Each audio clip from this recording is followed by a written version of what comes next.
Good morning, class 12. Beta, in business finance chapter, we already discussed all three decisions which are taken by the financial management, which is related to investment decision, financial decision, and dividend decisions. Now, today we are going to start the new topic, financial planning. Financial planning. This is our new topic of business finance chapter. What does it mean? It means deciding in advance how much भी planning word है. Planning हमने already part A जो business का हमारा chapter part a book है उसमें हमने already planning chapter discussion करा हुआ है. उसमें हमने क्या पढ़ा है? प्लानिंग क्या होता है? To think in advance. पहले से ही सोच के रखना कौन करेगा, कब करेगा, कैसे होगा, किसके द्वारा होगा एंड ऑल दैट. फाइन. तो same with financial planning also कि in financial planning it means कि in advance how much to spend. In advance पहले से डिसाइड करना कितना हमें खर्च करना है, फिर किस चीज पे खर्च करना है, उसमें कितना हमको रिटर्न मिलेगा, कब हम उस पैसे को कहाँ यूज करेंगे. All things are related to financial planning.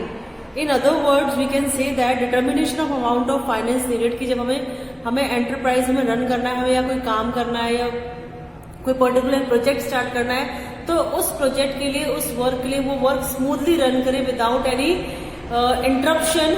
How much fund we need, that is we decide in advance. हम पहले से ही छोटी सी बात है, अगर घर में मान लो कोई फंक्शंस है तो फंक्शन के लिए हम क्या करते हैं? पहले से ही क्या करते हैं? एस्टिमेशन लगा देते हैं कि कहाँ कहाँ क्या खर्च होना है.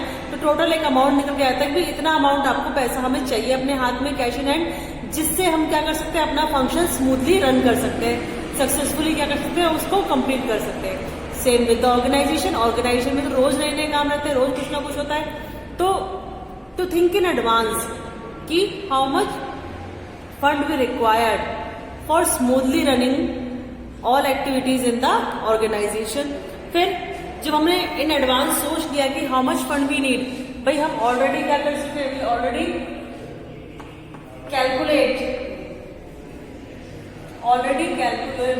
Calculate how much fund we need. कितना पैसा हमें चाहिए वो हम ऑलरेडी कैलकुलेट कर चुके हैं. आफ्टर दैट फ्रॉम वेयर, भाई जब आपने फंड्स का पता कर लिया कितना आपको फंड चाहिए, तो फ्रॉम वेयर, कहां से, यू विल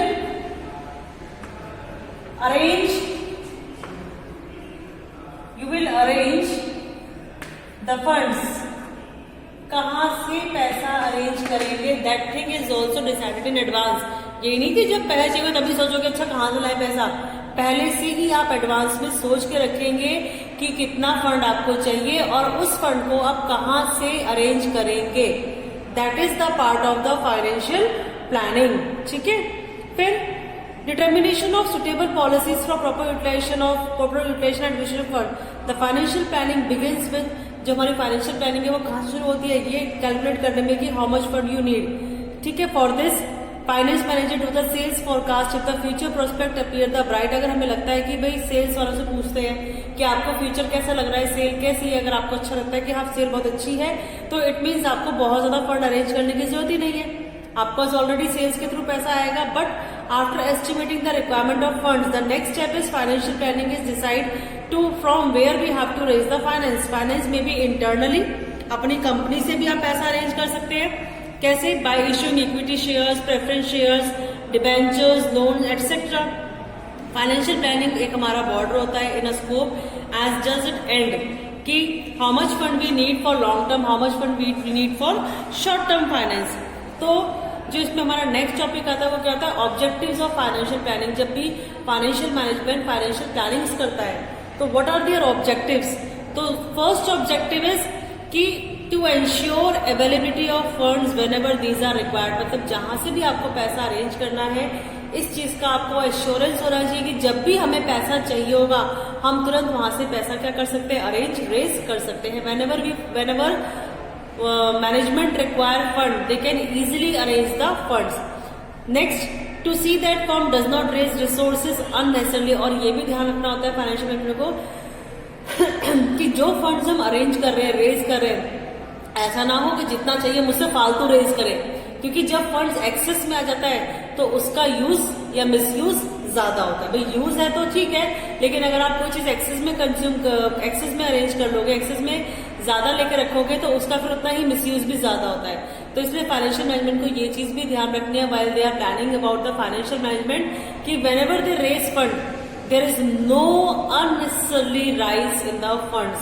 कोई भी खामखा आप फंड्स को अरेंज ना करें, क्योंकि जब आप एक्सेस में खामखा फंड्स अरेंज करेंगे तो फिर उसका मिसयूज होना भी श्योर है।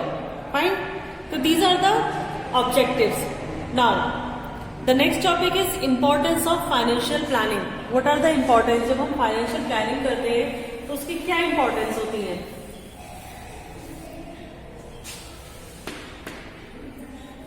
इंपॉर्टेंस ऑफ फाइनेंशियल प्लानिंग, सबसे पहला आता है हमारा it facilitates collection of optimum fund, जो हमने ऑब्जेक्टिव में पढ़ा था।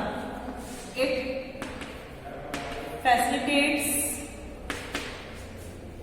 Facilitates collection of optimum funds. Optimum funds means कि फाइनेंशियल प्लानिंग में हम ऑलरेडी प्लान करते हैं how much we need fund, और because and according to our planning we arrange the funds. ऐसा अगर हमारी प्लानिंग में हमें 10 लाख की रिक्वायरमेंट्स है तो हम 10 लाख का ही अरेंजमेंट करेंगे। ऐसा नहीं हो कि 12 लाख आप अरेंज कर लोगे, तो कोई भी ओवर कैपिटलाइजेशन पॉसिबल नहीं है इन फाइनेंशियल प्लानिंग। जितना भी आपको फंड्स रिक्वायर्ड होता है एज पर योर प्लान, उतना ही अमाउंट फाइनेंशियल प्लानिंग रेज करके देता है। No excess fund can be raised by the financial management during financial planning. Fine, फिर next is it helps in fixing the most appropriate capital structure. Now what is capital structure? It helps in fixing the most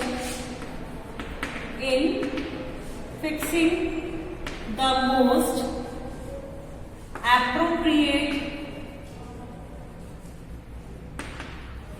capital structure। But capital structure क्या होता है? जितने भी financial management है वो जो funds हैं 2 सोर्सेज से अरेंज करते हैं।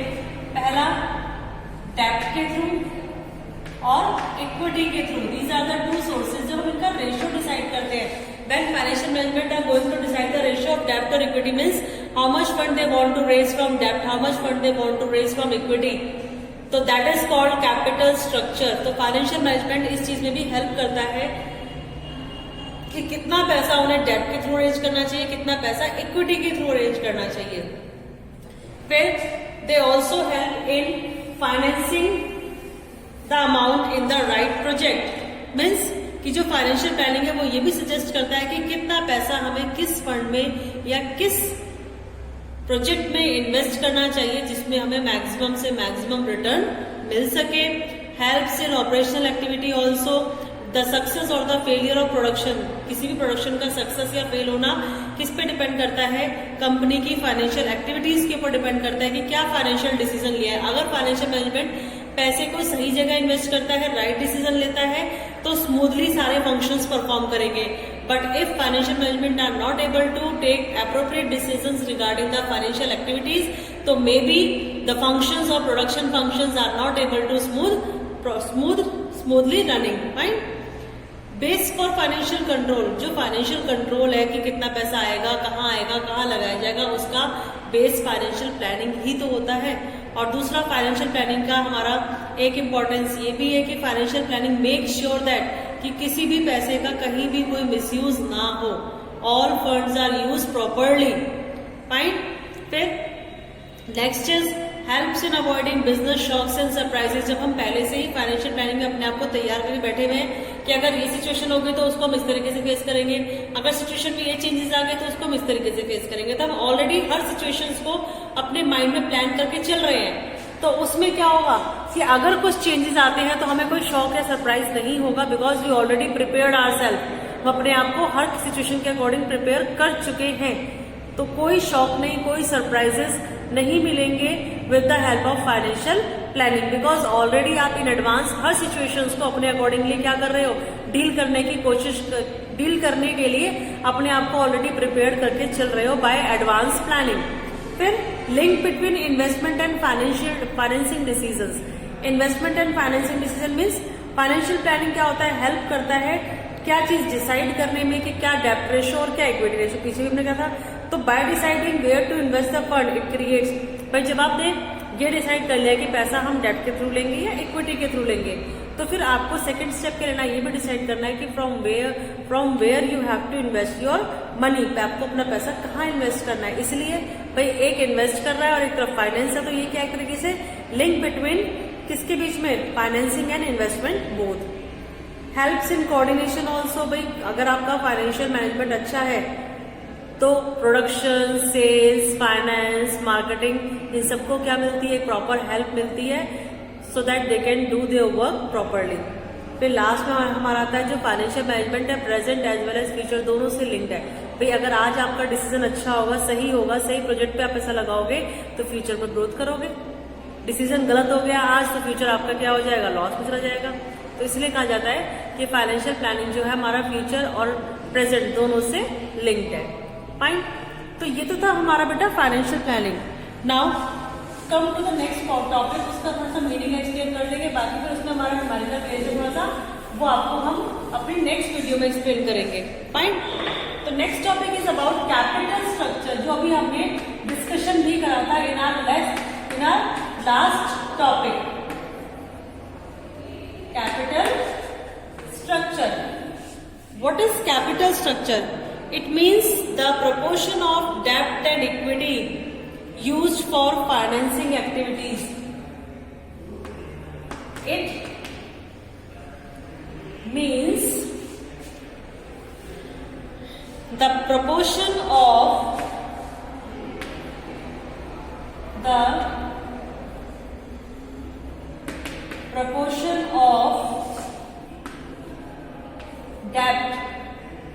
and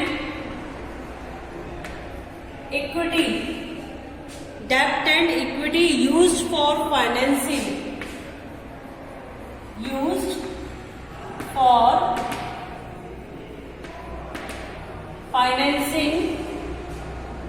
the operations of business, the operations of business। तो capital structure is equals to डेब्ट अपॉन इक्विटी। क्या होता है कैपिटल स्ट्रक्चर हमारा? डेब्ट upon equity. In other words we can also say that कि कैपिटल स्ट्रक्चर क्या करता है, रिप्रेजेंट करता है प्रपोर्शन ऑफ डेब्ट capital and equity capital in the capital structure. Now What kind of capital structure is best for the firm? कौन सा capital structure firm के लिए बेस्ट है, डेब्ट ज्यादा लेना या इक्विटी ज्यादा लेना, इसको डिसाइड करना थोड़ा सा डिफिकल्ट हो जाता है। क्यों?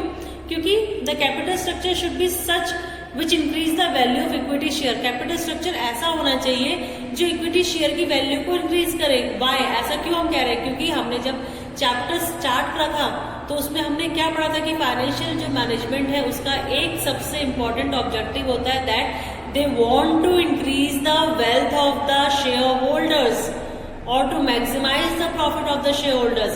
क्या उनका एम होता है कि जो शेयर होल्डर्स है उनकी वेल्थ को इंक्रीज करना। और उनकी वेल्थ कैसे इंक्रीज होती है? जब उनकी शेयर वैल्यू बढ़ती है। तो यहाँ पर यही कह रहा है कि वो कैपिटल स्ट्रक्चर ऐसा होना चाहिए जिससे जो हमारा इक्विटी शेयर होल्डर्स है उसकी वैल्यू क्या हो, राइज हो, इंक्रीज हो, ताकि उनकी वेल्थ इंक्रीज हो। तो डेब्ट और equity differ in cost and risk, दोनों का कॉस्ट अलग है, रिस्क अलग है, दोनों एक दूसरे से काफी डिफरेंट है। एज डेब्ट में क्या इन्वॉल्व होता है, रिस्क कम होता है, बट शेयर्स में रिस्क ज्यादा होता है। और डेब्ट हमारे एक्सपेंसिव कम होते हैं लेकिन इश्यूइंग शेयर हमारा एक्सपेंसिव ज्यादा होता है। इसलिए इस चीज को डिसाइड करना कि हमें डेब्ट को ज्यादा अरेंज करना है या इक्विटी के थ्रू ज्यादा फंड अरेंज करना है, that is very difficult process. तो इस चीज को हम डिस्कस करेंगे with the help of some numerical examples, means कि in which situation we have to arrange more डेब्ट and in which situation we have to arrange more equity. That thing we will discuss in our next video. Thank you class.